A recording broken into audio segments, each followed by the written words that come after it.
Sex work is a complex, layered, and controversial issue. Today, we're diving into the misunderstood world of prostitution laws in the United States. We'll take a road trip across 10 states, from Nevada's neon-lit brothels to Vermont's legislative debates. We'll explore the history, laws, and arguments for and against legalization and decriminalization. Buckle up. This is a documentary-style deep dive. Let's get started. Welcome to Nevada, an American state famous for its wide-open deserts, glittering casinos, and a unique approach to one of the world's oldest professions. Here, in the heart of the American West, you'll find something you won't see anywhere else in the country: legal, government-regulated brothels. Nevada stands alone as the only state where prostitution is permitted under strict legal guidelines. These brothels aren't hidden in the shadows. They operate openly, with neon signs lighting up the night and official oversight from local authorities. But before you imagine a free-for-all, it's important to know the rules. Prostitution is only legal in licensed brothels, and only in certain rural counties. In fact, it's completely banned in the populous areas like Las Vegas and Reno. The state map is a patchwork of legal and illegal zones, with county lines determining what's allowed. These legal brothels are subject to some of the strictest regulations in the industry. Workers must undergo regular health checks, brothels must be licensed and inspected, and local governments keep a close watch on operations. The goal is to ensure safety, transparency, and public health. Supporters of Nevada's system argue that it creates a safer environment for sex workers, offering legal protections and access to health care.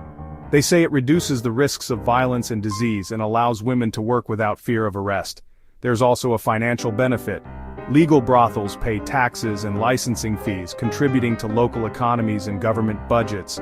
In some rural towns, these businesses are a significant source of revenue, but not everyone agrees. Critics argue that legal brothels can still exploit women, and that the system may encourage sex trafficking or reinforce negative stereotypes. Protests and debates continue, with passionate voices on both sides. Nevada's approach is pragmatic, controversial, and truly one of a kind in the United States. It's a place where the law, morality, and economics intersect in unexpected ways. The state's experiment with legal brothels is a fascinating case study, one that sparks debate, challenges assumptions, and ultimately raises more questions than it answers about the future of sex work in America. Nevada stands alone, but the rest of the country is a legal patchwork. No other state has fully legalized prostitution, but approaches vary wildly. Some states experiment with decriminalization while others cling to outdated laws. This legal confusion has real consequences: increased exploitation, health risks, and stigma for sex workers. As we travel beyond Nevada, we'll unpack these complex issues. Understanding these laws is the first step to a real conversation about sex work in America. Rhode Island accidentally decriminalized indoor prostitution for nearly 30 years. A legislative oversight left indoor sex work in a legal gray area from 1980 to 2009. During this time, studies suggested decriminalization reduced sexual violence and improved healthcare access. In 2009, lawmakers closed the loophole, making indoor prostitution illegal again. Rhode Island's accident sparked debate about the real impacts of criminalization. Sometimes unintended experiments teach us the most. Maybe we've been thinking about sex work all wrong.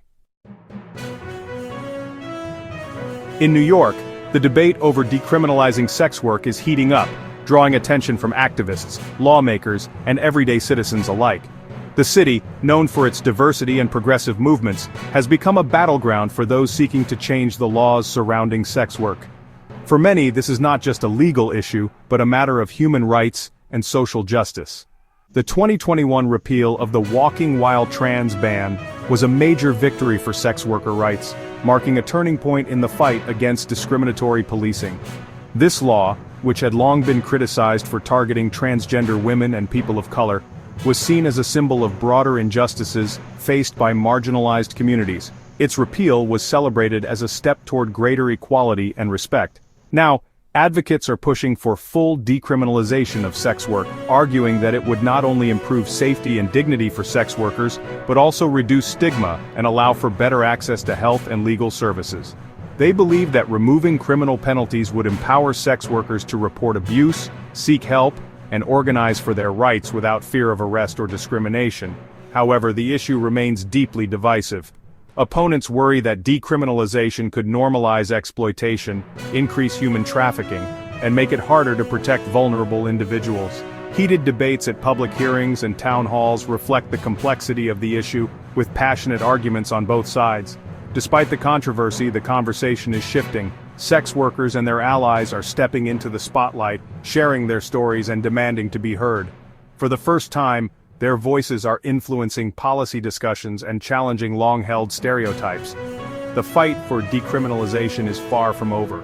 Activists continue to organize marches, rallies, and community meetings, determined to keep the momentum going and ensure that progress is not lost.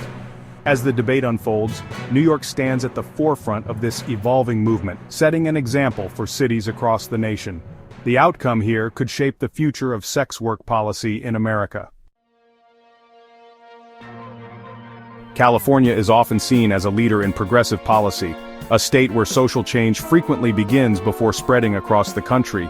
Yet when it comes to sex work, the laws here are anything but straightforward. The Golden State's approach to sex work is a patchwork of regulations, enforcement, and ongoing debate, reflecting the complexity of balancing public safety, personal freedom, and social justice. For decades, California has wrestled with how to address sex work, caught between calls for reform and concerns about unintended consequences. In 2022, California took a significant step by repealing the ban on loitering with intent to commit prostitution. This law, critics argued, was often used to disproportionately target women of color, transgender people, and other marginalized groups, leading to unnecessary arrests and perpetuating cycles of discrimination. The repeal was seen as a move toward greater fairness and equity in the justice system, and it sparked both celebration and controversy across the state. For sex worker rights advocates, this legislative victory was a hard-fought milestone. They argue that removing discriminatory laws is just the beginning. The ultimate goal is full decriminalization of sex work, which they believe would protect vulnerable people, reduce stigma, and allow those in the industry to access health care and legal protections without fear of arrest or harassment.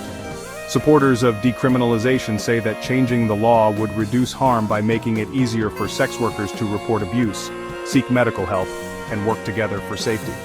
They point to research from other countries showing that decriminalization can lead to better health outcomes and lower rates of violence. For many, it's about dignity, autonomy, and the right to make choices about one's own body. But not everyone agrees. Opponents of decriminalization worry that loosening restrictions could make California a magnet for human trafficking and exploitation.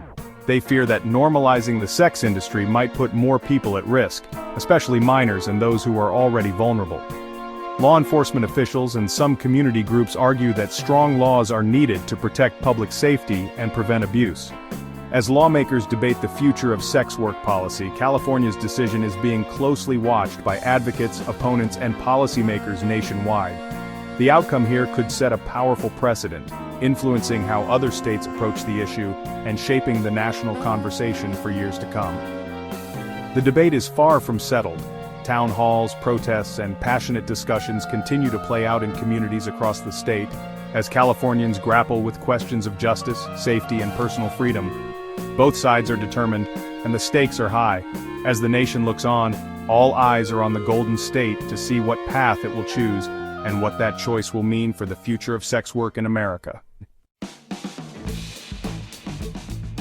Oregon's independent spirit extends to its ongoing debate over sex work. In 2021, a bill to decriminalize sex work sparked passionate arguments but ultimately failed. Supporters cite improved safety and reduced stigma. Opponents fear increased exploitation. The conversation is far from over, reflecting national complexities. Oregon remains divided, but the tide may be shifting. The debate here mirrors the broader American struggle. Change could be on the horizon. New Hampshire's Live Free or Die motto faces a test with sex work. A 2017 bill to decriminalize prostitution stirred controversy and ultimately failed. Supporters argued for harm reduction and public health. Opponents cited trafficking concerns. The state is torn between libertarian ideals and public safety fears. The debate continues, reflecting the nation's struggle with this issue. New Hampshire's journey is far from over. In Washington, D.C., sex work decriminalization is a hot topic. A 2019 bill to remove criminal penalties for consensual sex work sparked fierce debate. Supporters argued for safety and harm reduction, opponents worried about trafficking and community impact. The bill failed, but the conversation persists. DC's debate mirrors national discussions on justice reform and marginalized rights. The issue remains unresolved. The fight for change continues in the capital. New Mexico's movement for sex work decriminalization is gaining steam. A 2021 bill sparked passionate debate but didn't pass. Supporters point to positive outcomes elsewhere. Opponents fear trafficking and community harm. The fight isn't over. Momentum is building for more compassionate policies. New Mexico's story is part of a larger national shift. The conversation is just beginning. Vermont, known for progressive values, is debating sex work decriminalization. A 2022 bill failed, but activism is growing. Supporters argue for harm reduction and public health. Opponents worry about trafficking. The conversation is ongoing, with no easy answers. Vermont's approach could influence other states. The future here is still unwritten. That's our whirlwind tour of America's prostitution laws. Nevada stands alone while other states wrestle with decriminalization and reform. The debate is passionate and ongoing. Share your thoughts below. This conversation matters. Thanks for watching and stay informed.